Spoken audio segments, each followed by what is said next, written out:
Mornířova sudá bere! Venku někdo tluče. Kmotře, co by tam tloukl? Tluče na bráně, idioté. Na bráně? A jak na ní vylezl? Věřím, že to není nějaký druh učení zen, že ne? Co to je ten zen?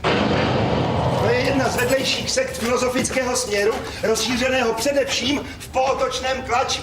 Jmenuje se Sum Tim a je proslulý svou jednoduchou stravostí, z níž vyplývá nárůst osobního klidu, vyrovnanosti a naplnění osobnosti prostřednictvím meditací a zvláštní techniky dýchání.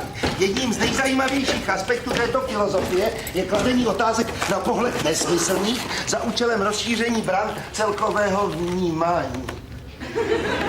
Co jsi to řek? Jen tolik kmotře přísám Bůh, že z otázek plný jak kravinec muk. No dobrá. Kdo tluče? Kdo tluče co? Jestli si chceš tropit šprýmy, pak můžeš pro mě za mě zůstat venku celou noc. Ne, musím okamžitě mluvit svévodou. Čarodějky mají sled. Když se dneska všichni čerti žení, proč by se nemohli houpovat čarodějky? Čarodějky? Čarodějky. Čarodějky!